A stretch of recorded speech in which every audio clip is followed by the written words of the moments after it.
सारे टीचर्स को नमस्कार प्रणाम और कनेक्ट हो जाइए आप लोग। फिर स्टार्ट करते हैं पेपर टेस्ट सीरीज।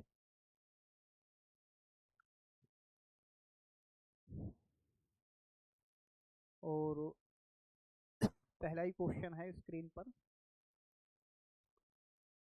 पहला क्वेश्चन है, सूची 1 का सूची 2 से मिलान करें और अपना उत्तर देने के लिए उपयुक्त कूट का चयन करें। उत्तर देने के लिए यहाँ पर थोड़ी सी लेखन में मिस्टेक है। उत्तर देने के लिए उपयुक्त कूट का चयन करें। और पहला क्वेश्चन है, सूची 1 है, सूची 2 है। परीक्षण का प्रयोग एक तरफ निर्देशन उपकरण है और एक तरफ संबंध कार्य हैं, यानी कि कौन कौन से जो निर्देशन के उपकरण हैं और वहाँ से कौन सा। ये आज आपका थर्ड टेस्ट पेपर है और पहले का आंसर आप लोग करें इसमें। तो पहला निर्देशन उपकरण है, फिर कौन से निर्देशन उपकरण कौन सा काम करते हैं।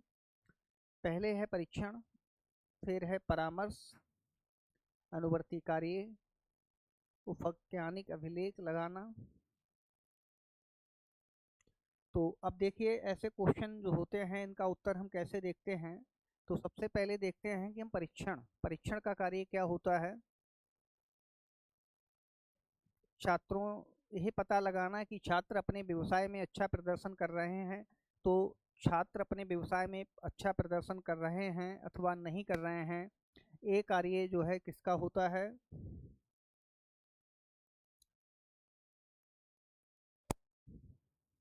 मैंने आप लोगों को बताया था कि छात्र पता लगाना कि छात्र अपने व्यवसाय में अच्छा प्रदर्शन कर रहे हैं अथवा नहीं कर रहे हैं, तो ये अनुवर्ती सेवाओं का कार्य होता है। तो हम इसको थर्ड ए में देख सकते हैं। फिर दूसरा है छात्रों से संबंधित विशिष्ट घटनाओं का दर्शाने वाले विवरण। तो ये उपख्यानिक अभिलेख है। तो 4V, अब 4V किस में आता है ये हमें देखना है। 4V। फिर तीसरा है समस्या के समाधान। फिर इसमें समस्या के समाधान का जो होगा वो परामर्श से होगा, तो 2C। अब 2C आपको देखना है।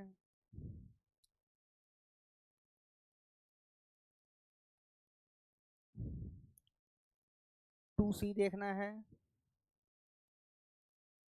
देखिए, अनुवर्ती सेवा का मतलब होता है, अनुवर्ती सेवा जो है काउंसलिंग का ही प्रोसेस होती है। अनुवर्ती सेवाएं जो होती हैं वो काउंसलिंग करने के बाद समय समय पर छात्रों को उनका निगरानी करनी होती है कि छात्र जो हैं अपने व्यवसाय में ठीक प्रकार से कार्य कर रहे हैं अथवा नहीं कर रहे हैं।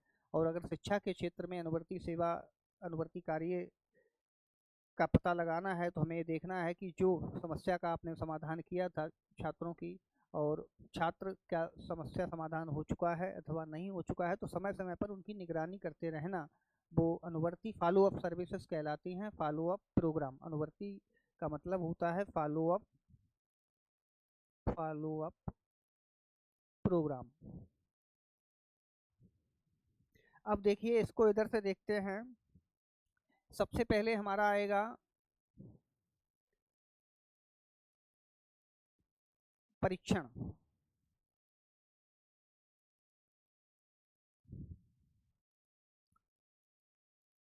परीक्षण का कार्य क्या होता है, ये पता लगाना कि छात्र, ये तो आपका अनुवर्ती सेवा से हो गया। फिर छात्रों से संबंधित विशिष्ट घटनाओं का दर्शाने वाले विवरण, तो ये उपख्यानिक हो गया, यानी कि 4V हो गया। अब 4V इसमें देखते हैं कितने ऑप्शन में है। एक तो फर्स्ट में 4V है और एक सेकेंड में 4V है, यहाँ से आप समझ सकते हैं। ठीक है, तो यानी कि सेकेंड और थर्ड आंसर अपने आप आपका गलत हो गया। अब बात आती है परामर्श घटनाओं को परामर्श का संबंध होता है समस्याओं के समाधान से। तो 2C हो गया। अब 2C इसमें कहाँ आता है? अब 2C इसमें यहाँ आता है। चलिए, जब ए हो गया आपका 2C, ठीक है, और 4B यहाँ आता है, ठीक है। अब बात करते हैं, फिर थर्ड देखते हैं अनुवर्ती कार्य। ए हो गया आपका, यह पता लगाना कि छात्र अपने व्यवसाय में ठीक से काम कर रहे हैं, तो थर्ड ए हो गया। अब थर्ड ए इसमें कहीं है ही नहीं, तो इसलिए टाइपिंग में चारों आंसर जो हैं गलत कर दिए हैं। चारों आंसर जो हैं इस टॉपिक में गलत हो गए हैं। अब इनको आप अलग लिख लें टाइपिंग में, क्योंकि आपका जो थर्ड ए 4B होना चाहिए, थर्ड ए होना चाहिए, क्योंकि अनुवर्ती कार्य जो होते हैं वो ये पता लगाने का अपने व्यवसाय में अच्छा प्रदर्शन कर रहे हैं या नहीं कर रहे हैं, तो अनुवर्ती हो गया।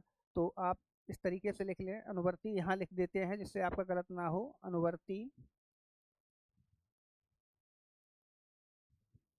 यह पता लगाना, पता लगाना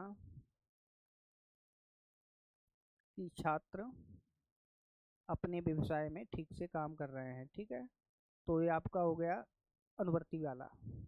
फिर इसी तरीके से आप देख सकते हैं परामर्श, परीक्षण में अनुवर्ती परामर्श ले लो आप। परामर्श, परामर्श, परामर्श का है समस्या समाधान तराशना, समस्या समाधान, समस्या समाधान। और परामर्श के बाद फिर आता है आपका उपाख्यानिक अभिलेख, उपाख्यानिक रिकॉर्ड। ये आपका हो गया छात्रों से संबंधित विशिष्ट, छात्रों से संबंधित विशिष्ट घटनाओं का रिकॉर्ड। और फिर आपका बचा अनुवर्ती परामर्श परीक्षण,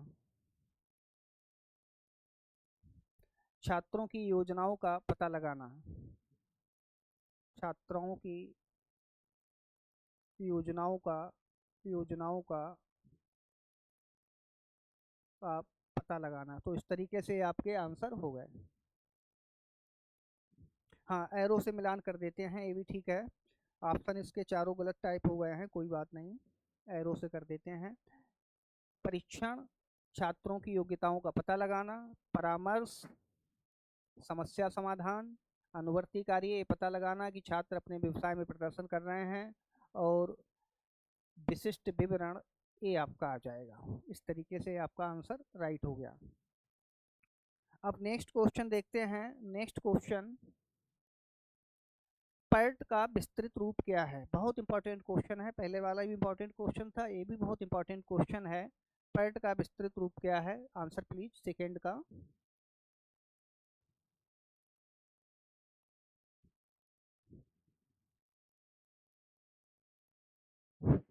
क्वेश्चन नंबर सेकंड का आंसर करें आप लोग, बहुत इंपॉर्टेंट क्वेश्चन है।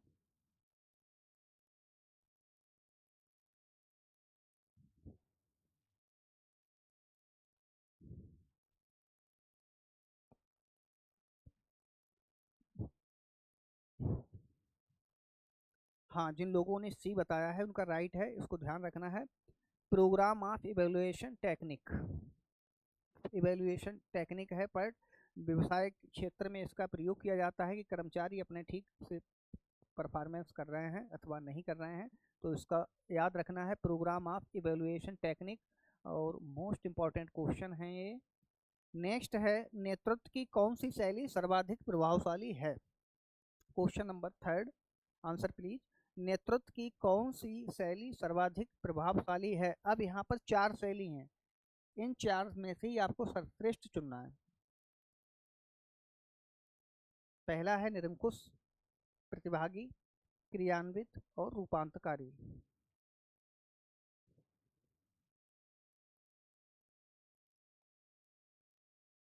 देखिए, इसमें भी थोड़ा सा गलती हुई है। Program of evaluation review technique, review, review शब्द यहाँ पर आएगा, रिव्यू आप ध्यान रखें, इवेल्युएशन रिव्यू टेक्निक है। तो question number third answer please. Question number third.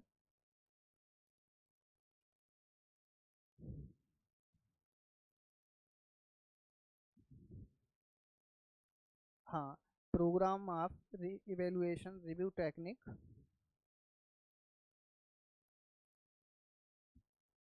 Third का आपने डी बताया है और बिल्कुल राइट बताया है। रूपांतकारी, निरंकुश निगेटिव है, प्रतिभागी ठीक है, क्रियान्वित भी ठीक है, लेकिन यहाँ पर सबसे ज़्यादा प्रभावशाली है तो रूपांतकारी है, क्योंकि रूपांतकारी शैली में जो नेता जो होते हैं वो अपने अधीनस्थ कर्मचारियों में भी ट्रांसमिशन करते हैं नेतृत्व के गुणों को, और उनको भी नेता बनाने का प्रयास करते हैं।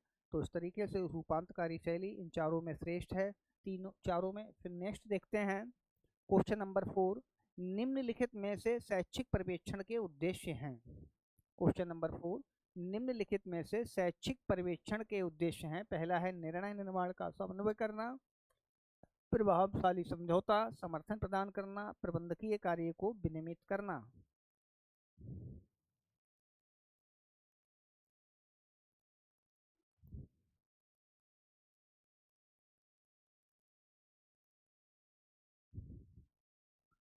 Question number 4 answer please.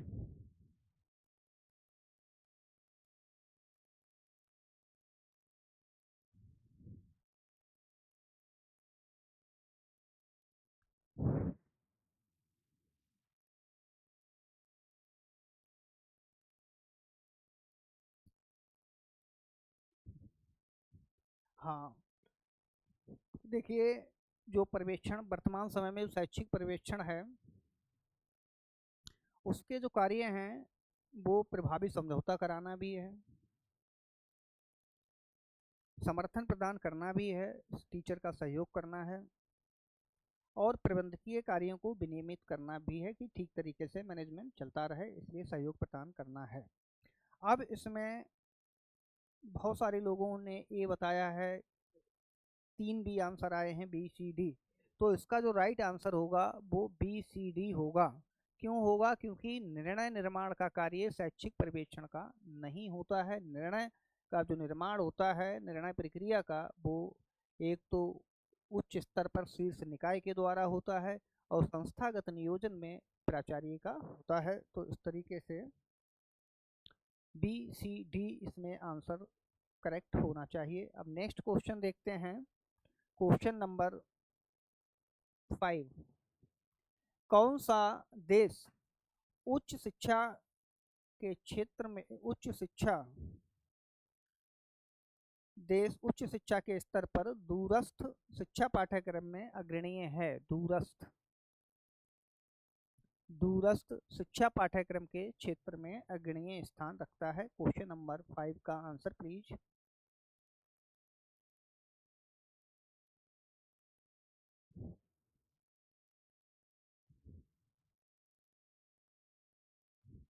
हाँ, पंकज जोशी जी भी बता रहे हैं, राजेंद्र सर भी बता रहे हैं, और बिल्कुल राइट आंसर है आप लोगों का, ग्रेट ब्रिटेन। ब्रिटेन जो है दूरस्थ शिक्षा में अग्रणीय स्थान है, रखता है पूरी दुनिया में। फिर क्वेश्चन नंबर 6 देखते हैं, निम्नलिखित में से क्या समावेशी शिक्षा का तत्व नहीं है? ऑप्शन ए विविधता के प्रति सम्मान, ऑप्शन बी शून्य स्वीकृति, ऑप्शन सी सहयोग, और ऑप्शन डी है विशेष वर्ग स्थापना। Question number 6 answer please.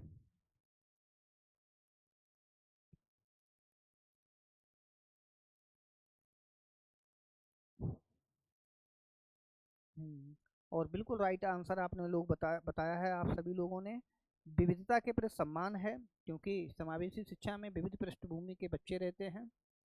शून्य स्वीकृति है, और सहयोग की भावना है। विशेष वर्ग स्थापना नहीं करना है, और इस विशेष वर्ग स्थापना को खत्म करने के लिए ही समावेशन लाया गया है। तो राइट आंसर आप लोगों ने दिया है, और एक क्वेश्चन जरूर आता है।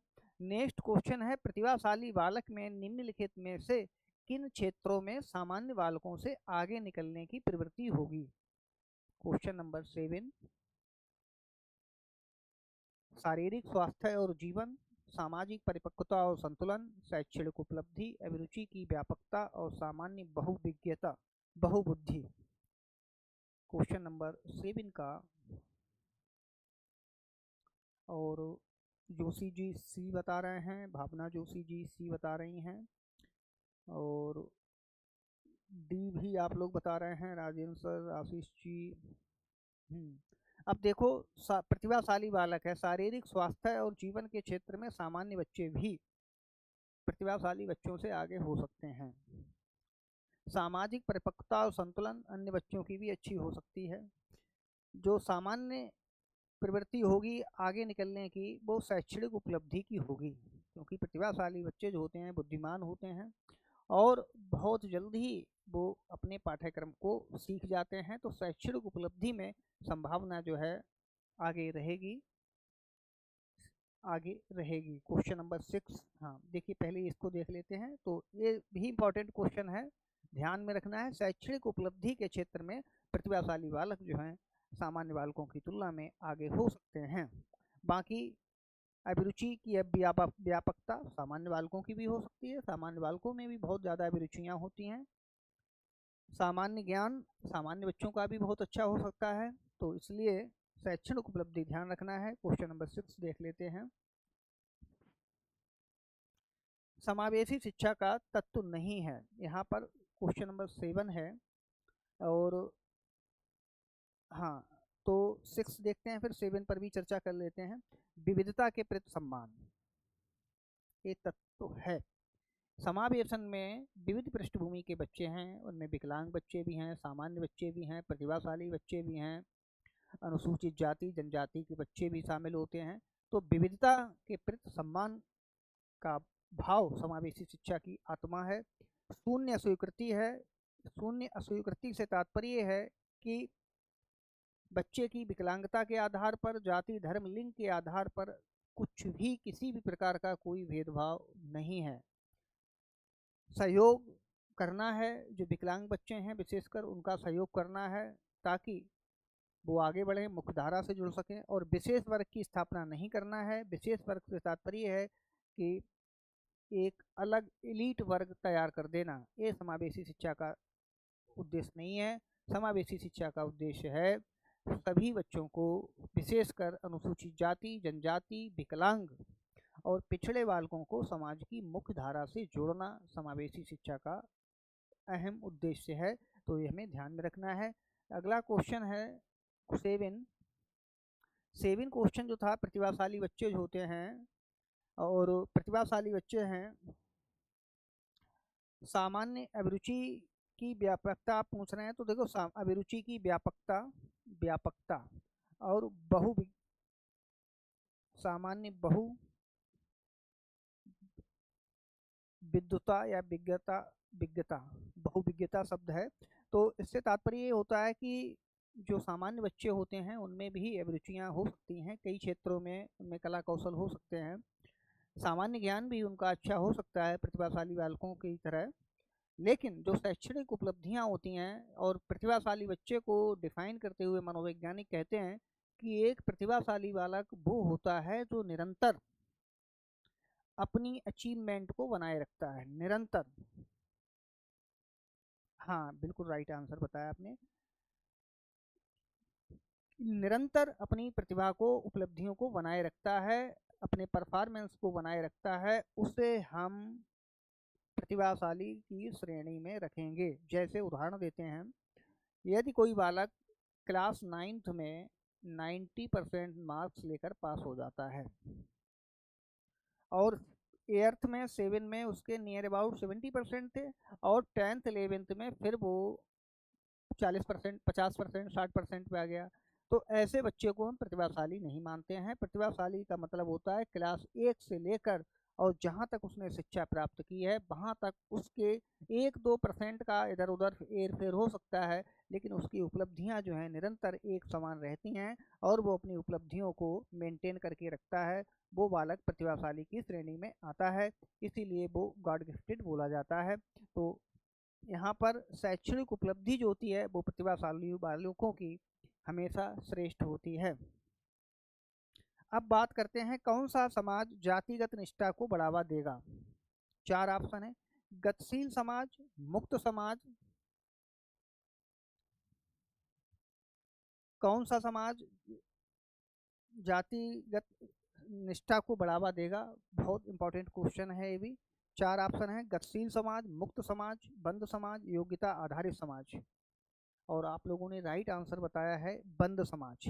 बंद समाज में सामाजिक परिवर्तन बहुत धीमी गति से होते हैं, रूढ़वादी होते हैं, और रूढ़वादी होने के कारण जे आधुनिक परिवर्तनों को आसानी से स्वीकार नहीं करते हैं, और इसीलिए इनमें जातिगत निष्ठा पाई जाती है। तो राइट आंसर सी होगा। नेक्स्ट क्वेश्चन देखते हैं, क्वेश्चन नंबर 9। इंपॉर्टेंट क्वेश्चन है, किस शिक्षा के आधार पर 2015-16 किस शिक्षा नीति के आधार पर, टाइपिंग में बहुत मिस्टेक है, किस शिक्षा नीति के आधार पर 2015-16 के अकादमिक सत्र में देश में शिक्षा स्नातक यानी कि बीएड कार्यक्रम की अवधि बढ़ाकर 2 वर्ष कर दी गई है। चार ऑप्शन है आपके पास। हाँ, राइट आंसर आप लोगों ने दिया है, न्यायाधीश जगदीश वर्मा आयोग है, और 2012 में इसका गठन हुआ था। राइट आंसर है, और ये भी मोस्ट इंपॉर्टेंट क्वेश्चन है। क्वेश्चन नंबर 10, निर्णय को हम पूर्व विचारों में से निकले गए निष्कर्ष मान सकते हैं। उपरोक्त परिभाषा का संबंध है। चार विकल्प हैं, साइमन, जॉर्ज काउंट, मर्फी और डगलस। Answer please.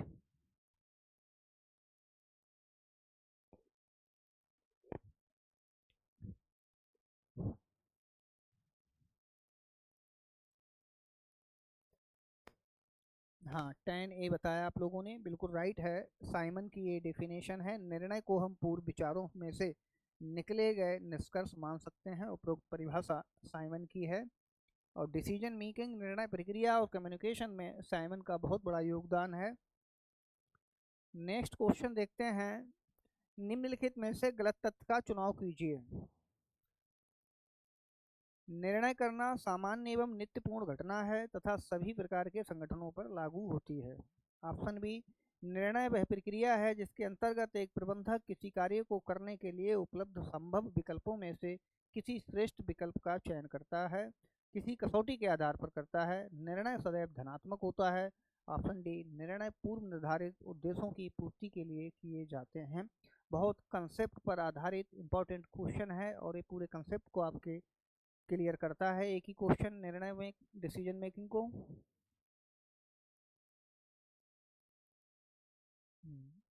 और 11C बताया है आपने, बिल्कुल राइट आंसर है 11 का सी। देखो, निर्णय करना सामान्य एवं नित्यपूर्ण घटना है तथा सभी प्रकार के संगठनों पर लागू होती है, हर जगह निर्णय लिए जाते हैं। सही है। निर्णय वह प्रक्रिया है जिसके अंतर्गत एक प्रबंधक किसी कार्य को करने के लिए उपलब्ध संभव विकल्पों में से किसी श्रेष्ठ विकल्प का चयन किसी कसौटी के आधार पर करता है। ये भी बिल्कुल राइट फैक्ट है। निर्णय सदैव धनात्मक होते हैं, ये नहीं। निर्णय कभी कभी गलत भी हो जाते हैं, ऋणात्मक भी होते हैं। हमेशा ही आपके निर्णय सही नहीं हो सकते हैं। व्यक्ति 10 निर्णय लेता है, उसमें 7 निर्णय सही हो जाते हैं, 3 निर्णय गलत हो सकते हैं। और किसी भी व्यक्ति चाहे कितना भी कुशल राजनीतिज्ञ हो, नीतिज्ञ हो, धर्मशास्त्री हो, शिक्षा शास्त्री हो, किसी से भी हमेशा सही निर्णय लेने की स्थिति नहीं होती है, सबसे गलत हो जाते हैं। तो इसलिए इसका सी सही होगा। निर्णय ऋणात्मक और धनात्मक दोनों प्रकार के होते हैं। क्वेश्चन नंबर 12, निर्णय के संदर्भ में सत्य है। ऑप्शन ए, निर्णय एक बौद्धिक एवं मानवीय प्रक्रिया है। ऑप्शन बी, सर्वोत्तम विकल्प के चयन की प्रक्रिया है। यह नीति, नियम, आदेश, निर्देश सबका अनिवार्य तत्व है। ऑप्शन डी, उपरोक्त सभी। क्वेश्चन नंबर 12 का आप लोगों ने डी बता रहे हैं, और लोग भी आंसर करें प्लीज। Question number 12।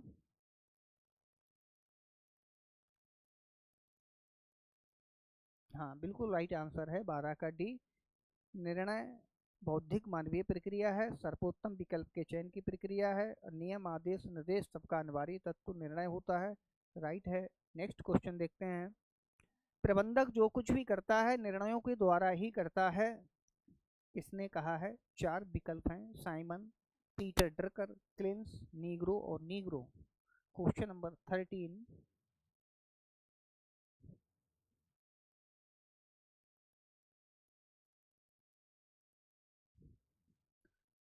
हाँ, 13 बी बताया है आप लोगों ने और राइट आंसर है 13 बी का। पीटर पीटर ड्रकर की ये डेफिनेशन है कि प्रबंधक जो कुछ भी करता है निर्णयों के द्वारा ही करता है। राइट आंसर है। क्वेश्चन नंबर 14 देखते हैं। प्रशासन में एक अच्छे निर्णय के कौन से आधार हैं? ऑप्शन ए, आर्थिक दृष्टिकोण से उचित हो। ऑप्शन बी, सामाजिक आधार बहुत ही ठोस होना चाहिए। ऑप्शन सी, नैतिक आधार ठोस होना चाहिए। ऑप्शन डी, उपरोक्त सभी। Question number 14।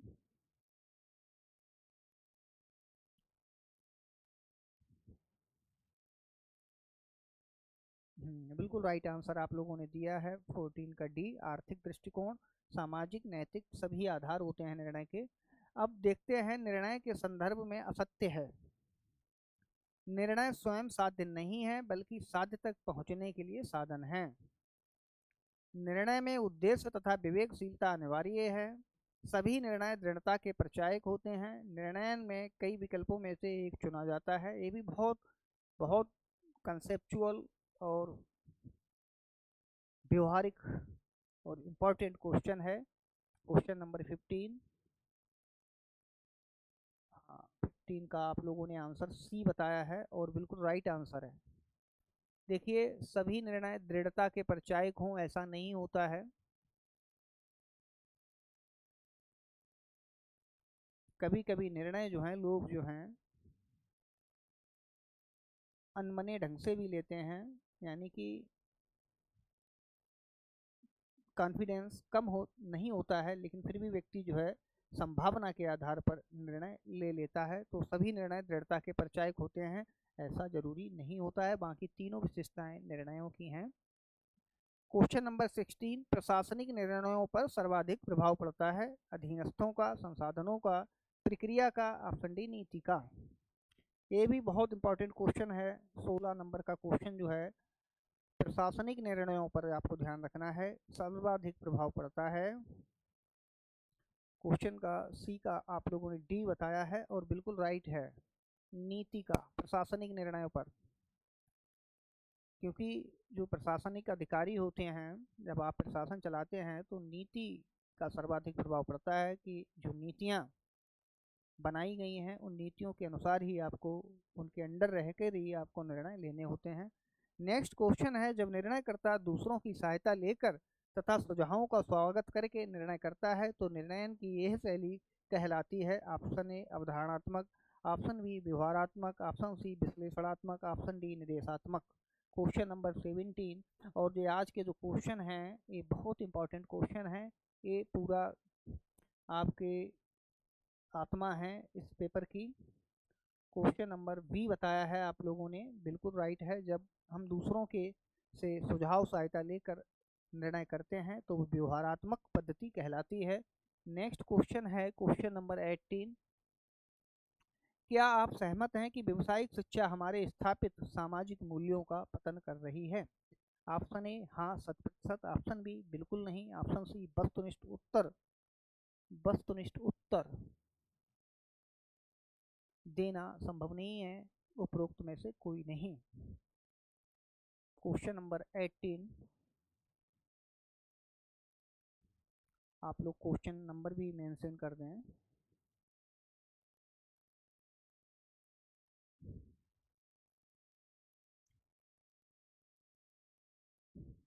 देखिए, दो प्रकार के आप लोगों के जवाब आए हैं, बी और सी। अब थोड़ा सा ये नैतिकता से रिलेटेड टॉपिक है, इसका आंसर पहले बता देते हैं। पहला आंसर तो इसका सी सही होगा। क्वेश्चन था कि क्या व्यावसायिक शिक्षा हमारे स्थापित सामाजिक मूल्यों का पतन कर रही है? इस तरीके से जब क्वेश्चन आते हैं तो इनका उत्तर देने का जो सबसे सही तरीका होता है वो ये होता है कि जिन क्षेत्रों पर कोई लिटरेचर रिव्यू पब्लिश नहीं हुआ है, कोई अनुसंधान कार्य नहीं हुए हैं, और हुए भी हैं तो वो इतने सारगर्भित या संदर्भित नहीं हैं कि जो ये सिद्ध कर दें कि वास्तव में व्यावसायिक शिक्षा हमारे स्थापित सामाजिक मूल्यों का पतन कर रही है। हो सकता है कर रही हो और हो सकता है ना कर रही हो। तो इस तरीके के जब प्रश्न आएंगे तो उनमें आपका वही उत्तर होगा कि इस तरीके से वस्तुनिष्ठ उत्तर देना संभव नहीं है। आपके पास वैज्ञानिक तरीके से प्रमाणीकरण जिन चीज़ों का नहीं होता है तो उसमें हम लोग यही कहेंगे कि इसका हम वस्तुनिष्ठ तरीके से उत्तर, वैज्ञानिक तरीके से इसका उत्तर देना संभव नहीं है। तो इस तरीके से इसका जो राइट आंसर होगा वो सी होगा। अब नेक्स्ट क्वेश्चन देखते हैं कि क्वेश्चन नंबर 19, शिक्षा में आधुनिक पर्यवेक्षण को एक नेतृत्व के प्रकार के रूप में देखा जाता है। अब वहां से ही उससे ही रिलेटेड क्वेश्चन है, सत्य है, भ्रामक है, वस्तुनिष्ठ रूप से उत्तर नहीं दिया जा सकता, उत्तर नहीं दिया जा सकता, कुछ हद तक सत्य है। क्वेश्चन नंबर 19, हाँ ए बताया आप लोगों ने, बिल्कुल राइट आंसर है, सत्य है, क्योंकि ये चीज इस पर लिटरेचर रिव्यू हो चुका है, अनुसंधान हो चुका है और ऐसा शिक्षा शास्त्रियों ने स्पष्ट कर दिया है कि शिक्षा में आधुनिक पर्यवेक्षण एक नेतृत्व के रूप में देखा जाता है। तो ये सत्य है। तो इस तरीके से आपका ये क्वेश्चन बिल्कुल राइट है। नेक्स्ट क्वेश्चन है 20, पर्यवेक्षण के कार्य हैं। ऑप्शन ए, शिक्षकों को शिक्षकों की व्यावसायिक उन्नति में मदद करना, शिक्षकों के साथ कार्य करना, अनुदेशन और अधिगम का विकास करना। ऑप्शन डी उपरोक्त सभी। Question number 20 answer please.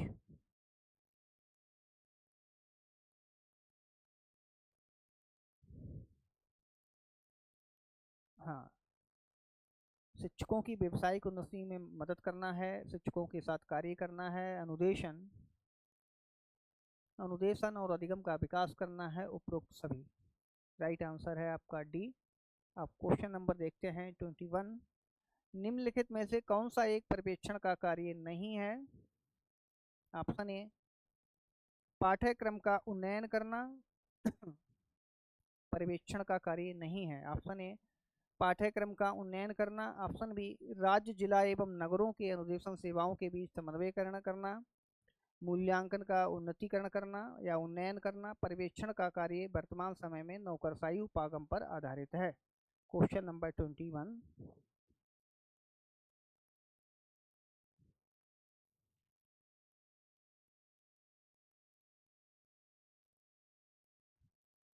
हाँ देखिए, आप लोगों ने डी बताया है और राइट आंसर है डी। वर्तमान समय में पर्यवेक्षण जो है वो लोकतांत्रिक पद्धति पर आधारित है, नौकरशाही उपागम पर नहीं है, तो इसलिए इसका ए कार्य नहीं है। नेक्स्ट क्वेश्चन देखते हैं, आधुनिक पर्यवेक्षण व्यवहारिक सुधार और व्यवहारिक तकनीकी के मनोवैज्ञानिक सिद्धांतों पर आधारित है। उपरोक्त कथन से क्या आप समझते हैं। आप ऑप्शन ए सहमत हैं, ऑप्शन बी असहमत है, कुछ नहीं कहा जा सकता, ऑप्शन डी उपरोक्त सभी विकल्प गलत हैं। क्वेश्चन नंबर 22,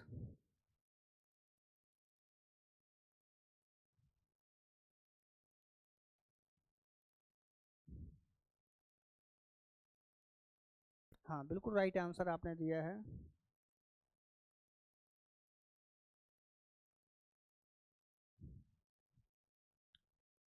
देखिए, आधुनिक पर्यवेक्षण व्यवहारिक सुधार और व्यवहारिक तकनीकी के मनोवैज्ञानिक सिद्धांतों पर आधारित है, ये बिल्कुल बात सही है।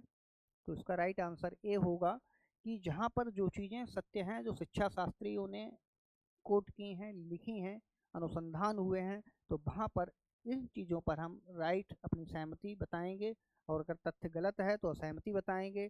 और कुछ ऐसे मुद्दे होते हैं जिन पर अभी अनुसंधान हो रहे हैं, अनुसंधान होना बाकी है, जिन मुद्दों के ऊपर एक राय नहीं है शिक्षा शास्त्रियों के बीच, समाज के प्रति, उन पर हम ऐसा विकल्प चुनेंगे कि जिनमें हम वस्तुनिष्ठ उत्तर देने की या सटीक उत्तर देने की स्थिति में नहीं होते हैं। तो इसका राइट आंसर 22 है। क्वेश्चन नंबर 23, प्रशासन के पोस्ट कार्ड का संबंध है ख्याल, गुलिक, रेडिन, टेलर। और 23 का आप लोगों ने बता दिया है आंसर, कई बार इसको पूछा भी है, रिसेंटली पढ़ाया भी था, गुलिक है, राइट आंसर है। और हेनरी ख्याल की पुस्तक है। Question number 24,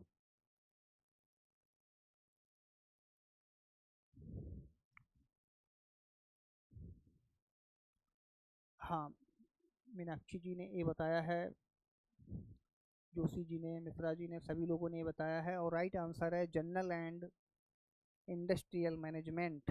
social contract Rousseau की है, एमील रूसो की है। और ये जॉन डीवी की किताब है, एजुकेशन एंड सोसाइटी।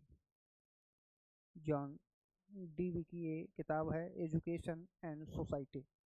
तो अब नेक्स्ट क्वेश्चन देखते हैं, क्वेश्चन नंबर 25। अनुशासन, स्थायित्व, कुशलता तथा लक्ष्य प्राप्ति के लिए नौकरशाही सर्वोत्तम प्रारूप है, ये किसने कहा है? Option A Weber, option B Taylor, option C Mill, option D Mayo. Question number 25, answer please. और आप लोगों ने राइट बताया है, ये बेवर का कथन है और बेवर मानता है, बेवर ने ही नौकरशाही उपागम दिया है। नेक्स्ट क्वेश्चन है क्वेश्चन नंबर 26।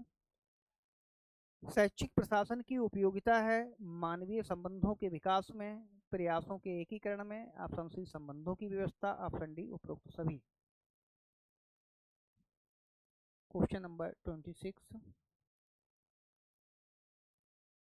हाँ, राइट आंसर आप सभी लोगों ने दिया है, उपरोक्त सभी क्षेत्रों में शैक्षिक प्रशासन की आवश्यकता है। ऑप्शन ए संप्रेषण होना चाहिए, विश्वसनीय, संदर्भित, स्पष्ट, ऑप्शन डी उपरोक्त सभी। Question number 27।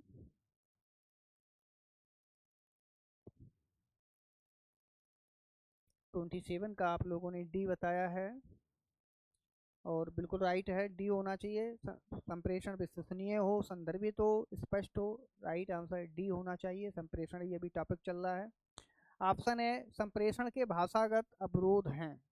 क्वेश्चन नंबर 28, संप्रेषण के भाषागत अवरोध हैं। ऑप्शन ए अल्प भाषा ज्ञान, ऑप्शन बी अर्थ की स्पष्टता, ऑप्शन सी तकनीकी भाषा का ज्ञान, ऑप्शन डी उपरोक्त सभी। Question number 28।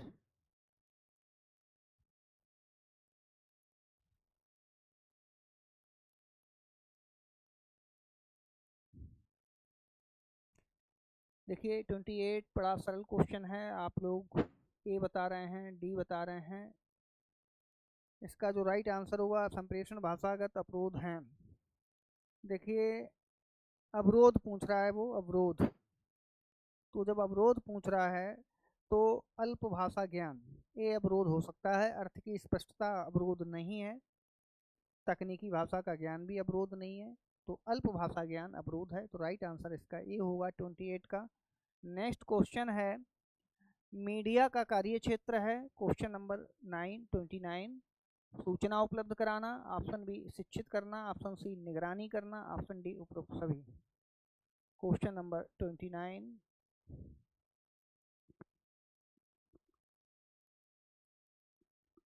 29 आप लोग डी बताया है और सूचना शिक्षित, हाँ उपरोक्त डी है, सभी कार्य हैं मीडिया के। अगला है पत्रकारिता का उद्देश्य जनसेवा है, ये डेफिनेशन किसने दी है? नेहरू जी ने, गांधी जी ने, लेनिन ने, साइमन ने। क्वेश्चन नंबर 30,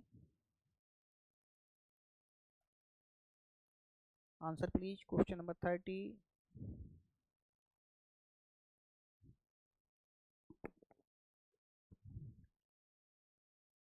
और बी बताया है आप लोगों ने, राइट है, गांधी जी की डेफिनेशन है, पत्रकारिता का उद्देश्य जनसेवा होता है। अब आता है संप्रेषण से ही रिलेटेड है, कंप्यूटर से रिलेटेड क्वेश्चन है, लैन का तात्पर्य है। Option A local area network, option B land area network, option C local area number, option D local area network.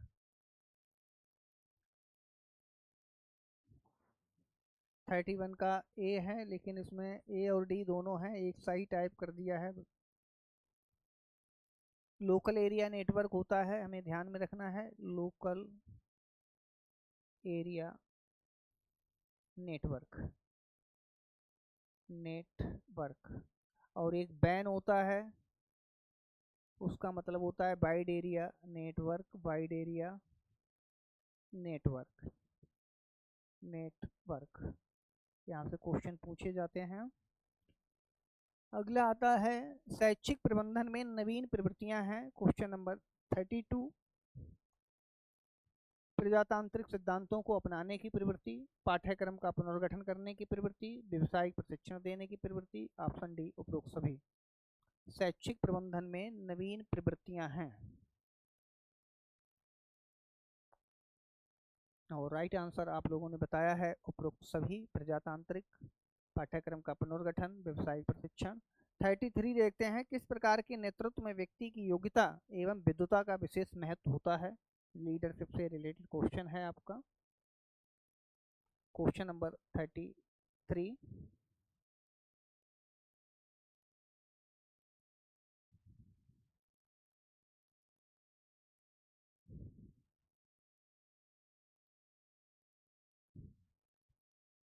नेतृत्व में अधिकार शक्ति की किस प्रकार के नेतृत्व में व्यक्ति योग्यता और विद्वता का विशेष महत्व होता है। तो जिन लोगों ने सी बताया है उनका राइट आंसर है ये, आदर्शवादी नेतृत्व में व्यक्ति की योग्यता और विद्वता का विशेष महत्व होता है, इसीलिए इसे आदर्शवादी नेतृत्व कहते हैं। 34 है, किस प्रकार के नेतृत्व में अधिकार शक्ति की अवधारणा कार्य करती है। आदेशात्मक, सहयोगात्मक, निरंकुश, आदर्शवादी। अधिकार शक्ति की अवधारणा करती है 34, और सी बताया है आप लोगों ने, राइट है, निरंकुशवादी नेतृत्व में। फिर क्वेश्चन नंबर 35 देखते हैं, किस प्रकार का नेतृत्व समाज के ऊपर लादा जाता है, लादा या थोपा जाता है, थोपा जाता है। ऑप्शन ए निरंकुशवादी, ऑप्शन बी सहयोगात्मक, ऑप्शन सी आदर्शवादी, ऑप्शन डी सृजनात्मक। 35 आप लोगों ने ये बताया है, राइट आंसर है, निरंकुशवादी नेतृत्व समाज के ऊपर लादा जाता है। अगला है, विद्यालय प्रबंध में नेतृत्व की आवश्यकता के क्या कारण हैं। ऑप्शन ए संसाधनों का समन्वय, संतुलित विकास,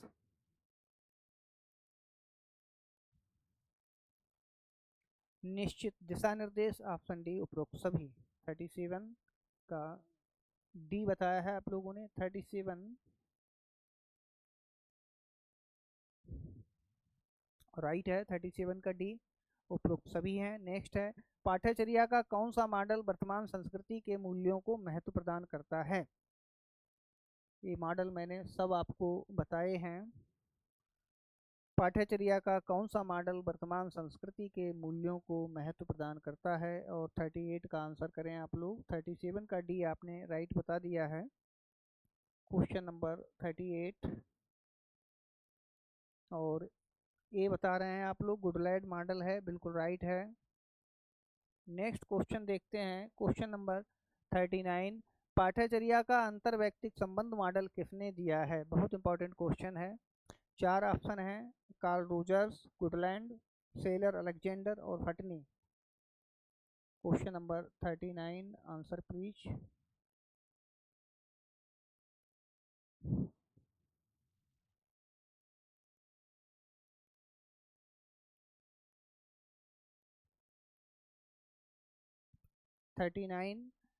पाठ्यचर्या का अंतर्वैयक्तिक संबंध मॉडल किसने दिया है। Option A Carl Rogers, option B Goodland, option C Saylor Alexander, option D फटनी।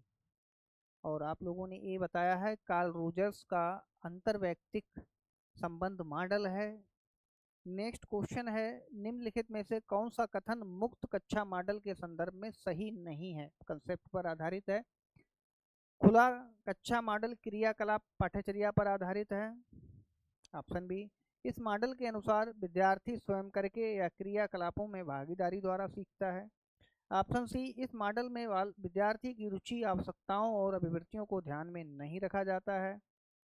Option D, अधिगम अनुभवों द्वारा छात्र स्वायत्तता और स्वतंत्रता को सहायक बनाते हैं।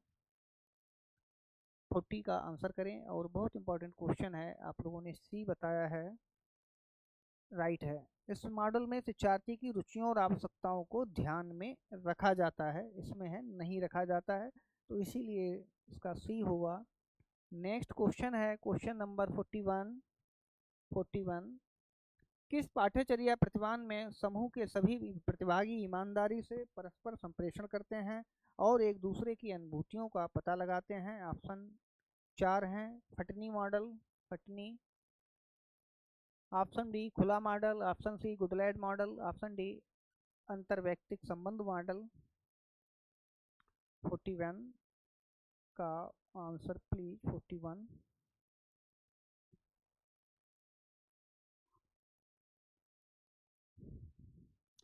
हाँ, आप लोगों ने डी बताया है, बिल्कुल राइट है, अंतर्वैयक्तिक संबंध मॉडल।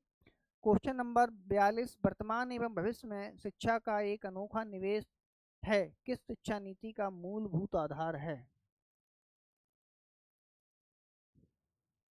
और ये वाले क्वेश्चन मैंने अपने यूट्यूब चैनल पर भी आप लोगों को भेजे थे। यहाँ से ही मैंने कुछ क्वेश्चन डाले थे, 25 के नियर अबाउट 25 क्वेश्चन डाले थे, तो इम्पोर्टेंट क्वेश्चन है। और वर्तमान एवं भविष्य में शिक्षा का एक अनोखा निवेश है, किस शिक्षा नीति का मूलभूत आधार था? राष्ट्रीय शिक्षा नीति 1986 का ये मूलभूत आधार था, और इम्पोर्टेंट क्वेश्चन है, हमें ध्यान रखना है। फिर है new dimensions in secondary school sciences के लेखक हैं, बहुत इंपॉर्टेंट क्वेश्चन है, ये भी most important question.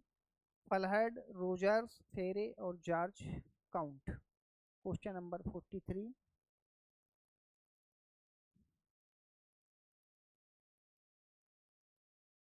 43 answer please.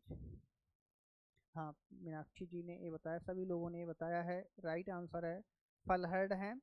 और क्वेश्चन नंबर 44, शिक्षा को समवर्ती सूची में लाया गया 1976, 74, 72, 82।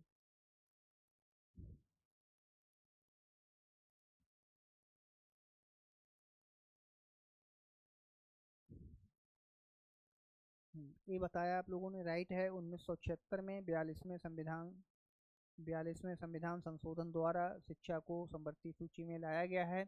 इससे पहले शिक्षा राज्य सूची का विषय थी। क्वेश्चन नंबर 45, मूल्यांकन परिणामों की व्याख्या की कसौटियां हैं, विषय वस्तु, अनुभव, कौशल। ऑप्शन डी उपरोक्त सभी। Question number 45।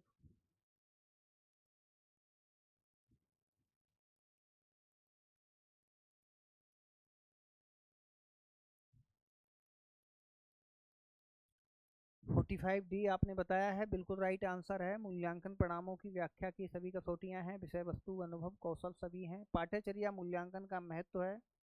ऑप्शन ए नई पाठ्यचर्या के विकास में, निष्क्रिय सामग्री को हटाने में,